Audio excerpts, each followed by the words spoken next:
नमस्कार। स्वागत है आपका study for life YouTube channel में। आशा है आप लोग स्वस्थ होंगे, अपनी तैयारी कर रहे होंगे और अपने आसपास के लोगों का भी ध्यान रख रहे होंगे। हमारे चैनल को भी सब्सक्राइब कर लीजिएगा और इस वीडियो को लाइक और शेयर करते रहें। आइए आज हम बात करेंगे संघ और उसके राज्य क्षेत्र पर। कल के वीडियो में, पिछले वीडियो में हमने बात की थी किस बात पर? राष्ट्रीय प्रतीक और जो संविधान में प्रावधान किए गए हैं वो कौन सा प्रावधान किस देश के संविधान से लिया गया है, इस पर हमने बात की थी। वो लगभग पीटी के लिए ज़्यादा महत्वपूर्ण था। आज हम बात करेंगे संघ और उसके राज्य क्षेत्र, जो प्री और मेंस दोनों के लिए इम्पोर्टेंट है। तो आइए देखते हैं, ये संघ और उसके राज्य क्षेत्र संविधान के भाग 1 में प्रदत्त है। भाग 1 में कितने अनुच्छेद हैं? अनुच्छेद 1, 2, 3 और 4। तो हम सबसे पहले आर्टिकल 1 की बात करेंगे। आर्टिकल 1 में क्या लिखा हुआ है? भारत राज्यों का संघ है। भारत राज्यों का संघ है। आर्टिकल 1 में क्या लिखा हुआ है कि भारत राज्यों का संघ है। ये राज्य कैसे हैं? ये किसी समझौते का परिणाम नहीं है। जैसे यूएसए में है, किसी समझौते का परिणाम नहीं है। क्या है? किसी समझौते का परिणाम नहीं है। राज्यों को संघ से अलग होने की शक्ति नहीं है। अलग होने की शक्ति नहीं है। राज्यों के पास संघ से अलग होने की शक्ति नहीं है। कोई राज्य स्वतंत्र नहीं है। क्या है? अखंड भारत का भाग है। अखंड भारत का भाग है। आर्टिकल 1 में क्या दिया गया है? भारत राज्यों का संघ है। राज्यों के संघ का क्या मतलब है? यहाँ अमेरिका की तरह किसी समझौते का परिणाम नहीं है कि सभी राज्यों ने मिलकर समझौता किया है कि हम भारत के राज्य नहीं। ये अखंड भारत के हिस्सा है। इन्हें संघ से अलग होने की शक्ति भी नहीं है और कोई राज्य स्वतंत्र नहीं है अपने आप में। जम्मू कश्मीर को जो थोड़े बहुत अधिकार थे वो भी खत्म हो गए। अब कोई राज्य स्वतंत्र नहीं है, सब अखंड भारत के हिस्से हैं। अनुसूची 1 इसी से संबंधित है। अनुसूची 1 भाग 1, अनुसूची 1 और अनुच्छेद 1। अनुसूची 1 में क्या दिया है? 3 तरह के राज्य हैं। राज्यों के 3 तरह के क्षेत्र हैं। राज्यों के राज्य क्षेत्र, राज्यों के राज्य क्षेत्र, संघ राज्य क्षेत्र, संघ राज्य क्षेत्र। अनुसूची 1 में किस पे बात की गई है? 3 तरह के क्षेत्रों पर, राज्यों के राज्य क्षेत्र, संघ राज्य क्षेत्र और अर्जित किए गए क्षेत्र। जो अर्जित किए हैं बाद में वो क्षेत्र भी, इन सब के बारे में किसमें बताया गया है? अनुसूची 1 में। और इस आधार पर हमारे पास कितने राज्य हैं इस प्रेजेंट में? 28 राज्य और 8 यूटी मतलब यूनियन टेरिटरी, संघ शासित प्रदेश। ये अनुच्छेद 1 और अनुसूची 1 की बात है। इसका स्क्रीनशॉट लेना है, ले लो। हम अनुच्छेद 2 पर बात करते हैं।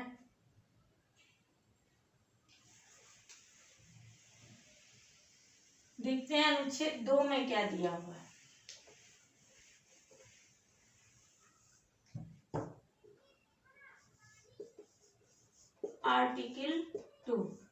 आर्टिकल 2 क्या कहता है? आर्टिकल 2 देता है संसद को एक अधिकार, संसद को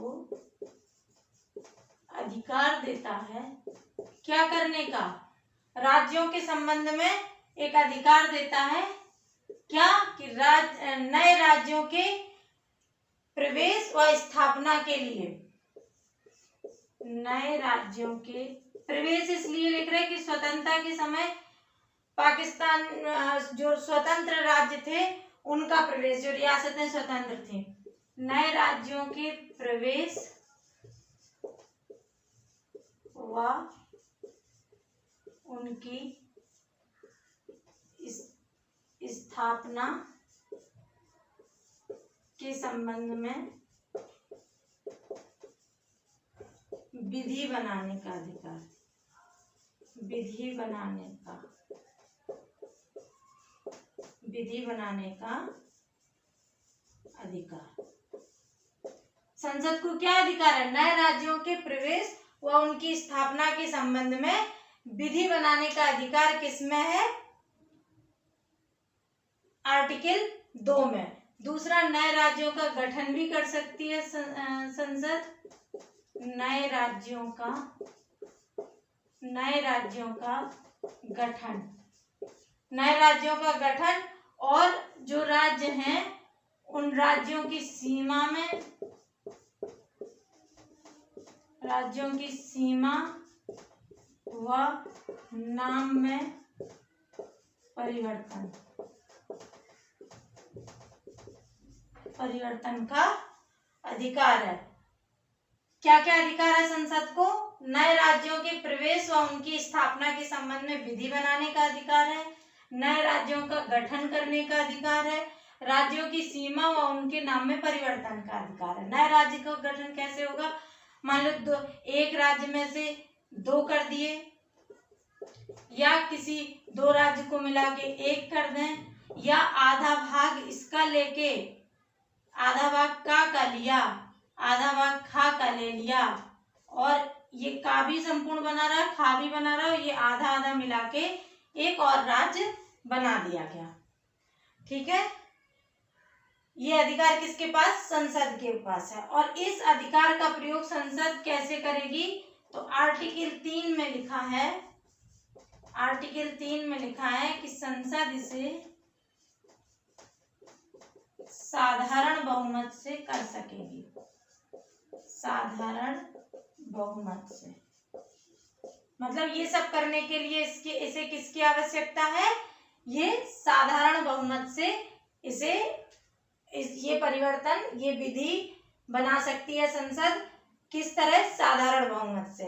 आर्टिकल 1 में क्या है, संघ और उसका राज्य क्षेत्र बताया गया है। दूसरा, संसद को अधिकार दिया गया आर्टिकल 2 में कि नए राज्यों के प्रवेश और उसकी स्थापना के संबंध में विधि बनाने का, नए राज्यों के गठन करने का, राज्यों की सीमा और नाम में परिवर्तन करने का। इसके बाद आर्टिकल 3 में दिया गया है कि ये सब करने के लिए संसद को विशेष बहुमत की नहीं बल्कि साधारण बहुमत की आवश्यकता होती है। स्क्रीनशॉट लेना है, ले लीजिए। अब ये विधि जो संसद बनाएगी साधारण बहुमत से, वो कैसे बनाएगी, उसमें भी कुछ क्लॉज है। ये जो विधेयक होगा, ये विधि बनाने का, राज्यों के गठन संबंधी या राज्यों की सीमा में परिवर्तन संबंधी ये जो विधेयक होगा, ये राष्ट्रपति की सिफारिश से रखा जाएगा, राष्ट्रपति की सिफारिश पर,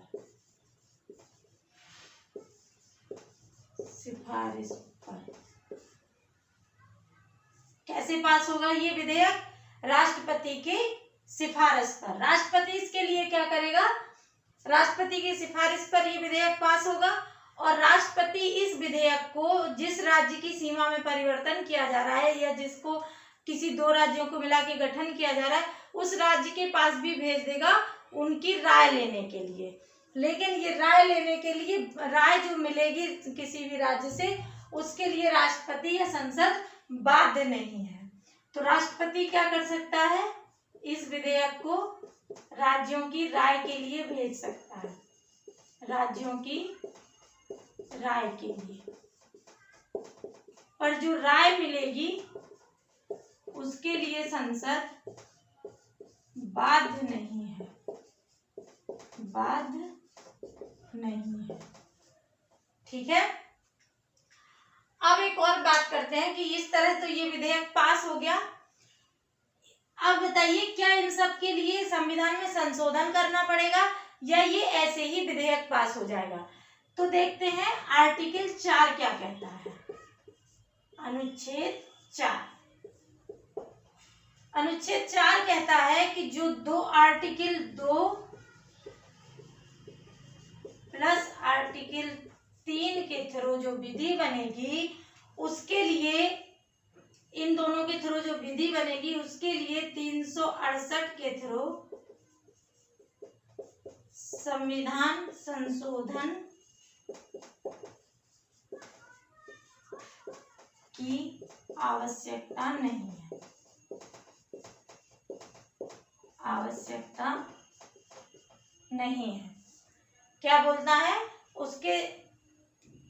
उसके तहत इसकी आवश्यकता नहीं है। अब अगर इसको जो परिवर्तन, एक बात पर ध्यान देना कि आर्टिकल 4 ने कहा कि 2 और 3 के थ्रू जो राज्य संसद को जो अधिकार दिया गया है किसी राज्य की सीमा में हस्तक्षेप करने का या सीमा को बढ़ाने का, घटाने का, किसी राज्य के प्रवेश का, उसमें आर्टिकल 368 के तहत संशोधन करने की आवश्यकता नहीं है। तो क्या इसमें ये भी शामिल है कि भारत का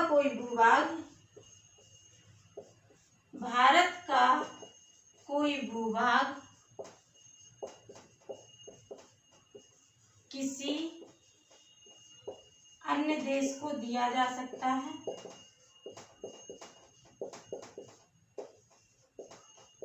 दिया जा सकता है।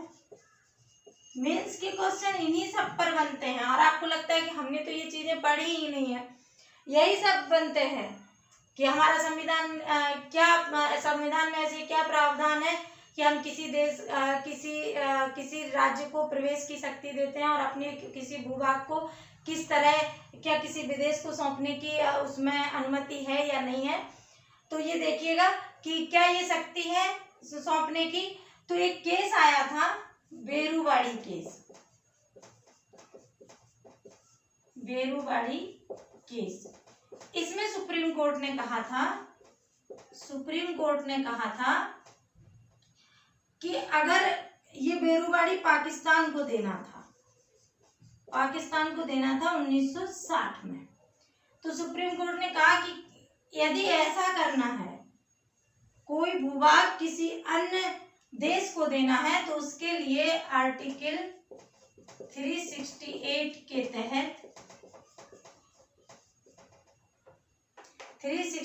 के तहत संविधान संशोधन करना होगा। क्या करना होगा? संविधान संशोधन करना होगा। और यही बेरूवाड़ी केस में जो बेरूवाड़ी क्षेत्र था, ये बेरूवाड़ी क्षेत्र जब पाकिस्तान को सौंपा गया तो इसके लिए कौन सा संशोधन हुआ? 9वां संविधान किया गया। और ये बेरूवाड़ी क्षेत्र किसे सौंप दिया गया? पाकिस्तान को। 1960 में ये बेरूवाड़ी क्षेत्र पाकिस्तान को सौंप दिया गया। 9वां संविधान संशोधन किसमें किया गया? संविधान में। एक और संविधान संशोधन हुआ 2015 में, 100वां संविधान संशोधन। ये तो आपने पढ़ा होगा। इसमें क्या किया गया? बांग्लादेश के जो क्षेत्र थे उन्हें बांग्लादेश को लौटा दिया गया। किसके अंतर्गत? 100वां संविधान संशोधन के तहत 2015 में। तो ये आशा है ये बातें आपको समझ में आ गई होंगी। क्या क्या है? आर्टिकल 2 और 3 के तहत जो संसद को विधि बनाने की शक्ति दी गई है कि वो राज्यों की सीमाओं में परिवर्तन कर सकती है या नए राज्य का गठन कर सकती है, तो उसके लिए आर्टिकल 4 में कहा गया, अनुच्छेद 4 में कहा गया कि अनुच्छेद 2 और 3 का जो प्रावधान है वो करने के लिए 368 के संशोधन की आवश्यकता नहीं है। तो एक प्रश्न उठा कि क्या भारत का कोई भूभाग किसी अन्य देश को दे दिया जाए, क्या वो भी इसमें आर्टिकल 4 में समाहित है? तो नहीं। सुप्रीम कोर्ट ने कहा, बेरूवाड़ी का एक केस आया 1960 में, ये बेरूवाड़ी क्षेत्र पाकिस्तान को देना था। तो उसमें सुप्रीम कोर्ट ने कहा कि अगर कोई देश का कोई भी क्षेत्र विदेश को सौंपा जाएगा, किसी अन्य देश को सौंपा जाएगा, तो उसके लिए आर्टिकल 368 के तहत संविधान संशोधन करना आवश्यक है। और 9वां संविधान संशोधन किया गया 1960 में, जिसमें बेरूवाड़ी क्षेत्र को किसे दे दिया गया? पाकिस्तान को। उसके बाद अभी 2015 में 100वां संविधान संशोधन किया गया और बांग्लादेश का कुछ क्षेत्र हमने बांग्लादेश को दे दिया।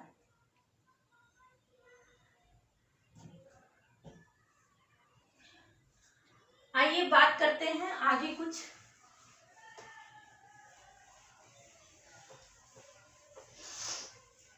ऐसे तो एक एक राज्य के गठन पर हम बात नहीं करेंगे, क्योंकि बहुत ज्यादा सभी राज्यों का गठन बताना जरूरी नहीं है, पॉसिबल नहीं है। वो आप बुक में उसके फैक्ट पढ़ लीजिएगा, जो जरूरी है फैक्ट, उन पे मैं बात करूंगी। भाषाई आधार पर राज्यों का पुनर्गठन किया गया था, उस पर बात करते हैं। भाषाई आधार पर राज्यों का पुनर्गठन कैसे हुआ? सबसे पहले भाषाई आधार पर राज्यों के पुनर्गठन की मांग बहुत तीव्र हुई, बड़ी तीव्रता से मांग उठी कि भाषाई आधार पर राज्यों का गठन किया जाए। इसके लिए डॉक्टर राजेंद्र प्रसाद ने, जो उस समय प्रधानमंत्री वो राष्ट्रपति थे, डॉक्टर राजेंद्र प्रसाद ने 27 नवंबर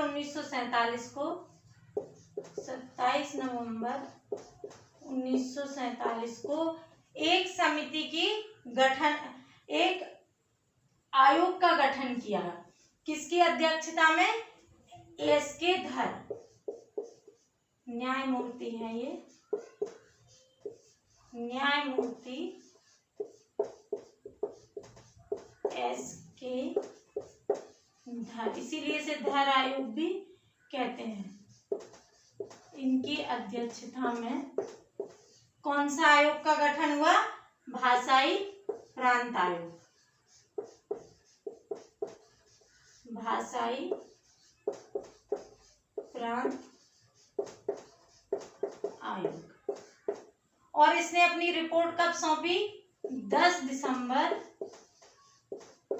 1949 को रिपोर्ट प्रस्तुत की।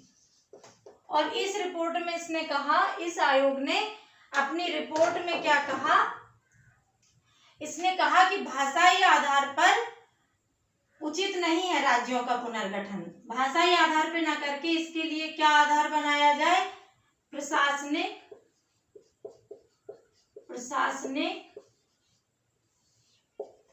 प्रशासनिक और भौगोलिक वित्तीय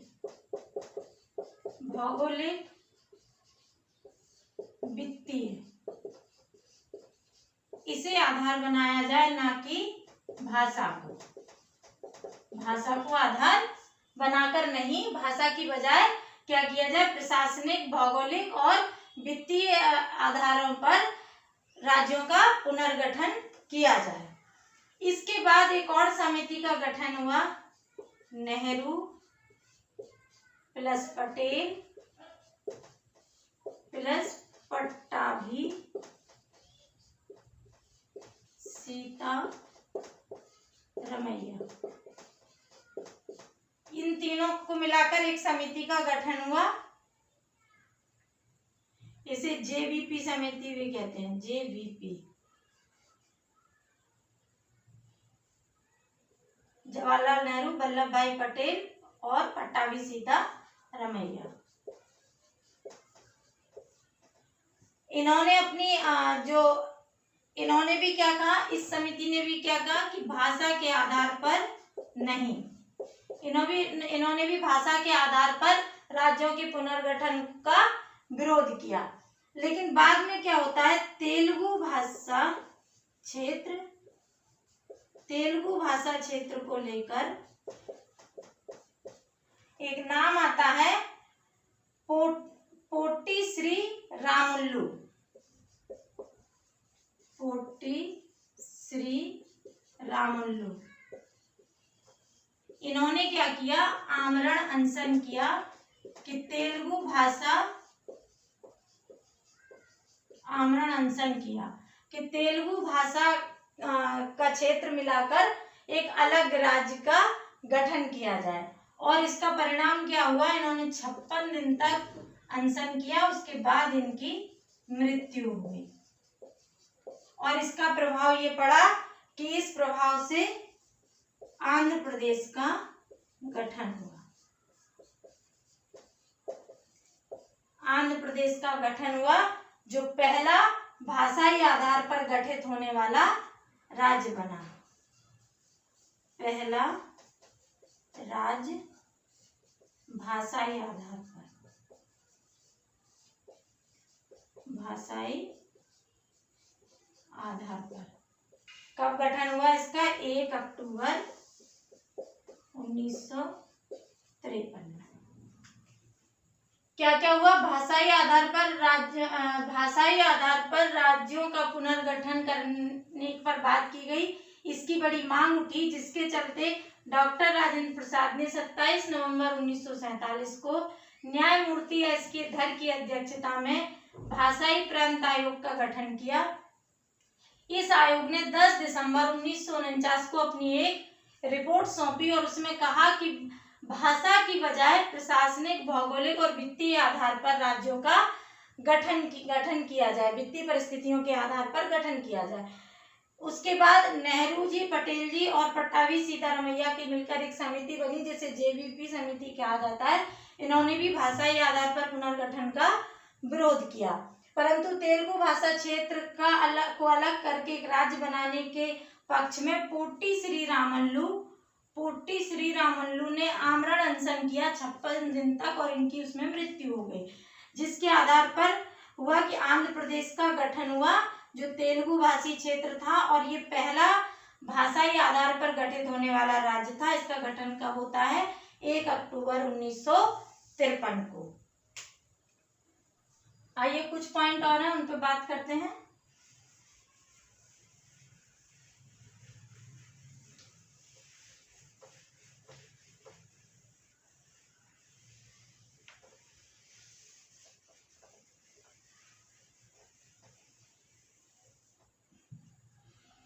उन्नीस सौ 1953 में एक आयोग का गठन होता है, किसकी अध्यक्षता में, फजल अली, न्यायमूर्ति फजल अली की अध्यक्षता में, और इसी को माना जाता है कि इसी के आधार पर भाषाई राज्यों का गठन हुआ। ये फजल अली अध्यक्ष थे, 2 और सदस्य थे, के.एम.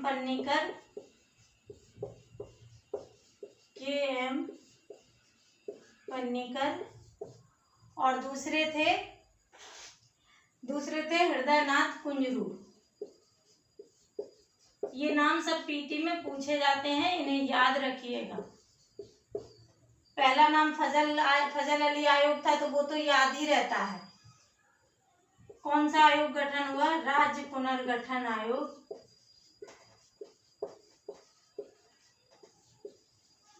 इसे फजल अली आयोग भी कहा जाता है, उनकी अध्यक्षता के कारण। इसने अपनी रिपोर्ट सौंपी 30 दिसंबर 1955 को। और उसके बाद बना राज्य पुनर्गठन अधिनियम 1956। अधिनियम बना कौन सा, 1956। इसमें क्या कहा गया, इसमें एक संविधान संशोधन भी किया गया। इसके थ्रू संविधान में एक संशोधन हुआ, 7वां संविधान संशोधन किया गया।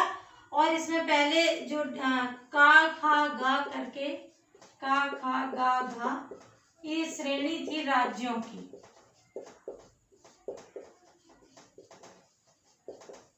अब इनका क्या किया गया, इनको समाप्त कर दिया गया।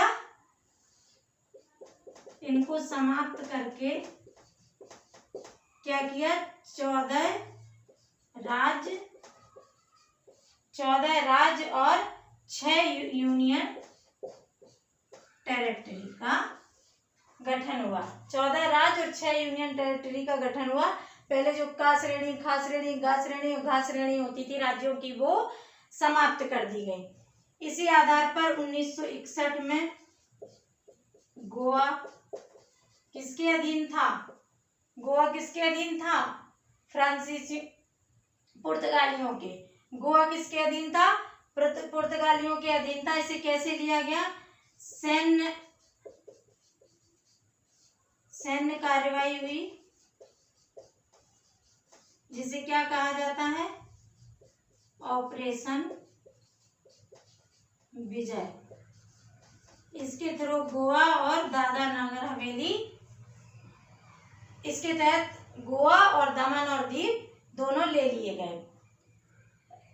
और थोड़ा सा एक राज्य के बारे में और बात करती हूँ, उस पर प्रश्न पीटी में बहुत पूछते हैं, सिक्किम के बारे में।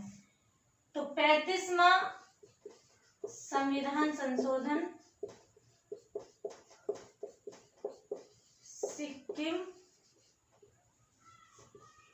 सिक्किम क्या बना, सहराज्य। सिक्किम क्या बना, सिक्किम बना सहराज्य। कब हुआ था, 1974 में। 36वां संविधान संशोधन द्वारा सिक्किम को पूर्ण राज्य का दर्जा मिल गया 1975 में। 1976 में कौन सा संविधान संशोधन होता है, सबसे महत्वपूर्ण संविधान संशोधन, 42वां संविधान संशोधन। और इसे क्या कहते हैं, मिनी संविधान या मिनी कॉन्स्टिट्यूशन। तो आज के लिए इतना ही।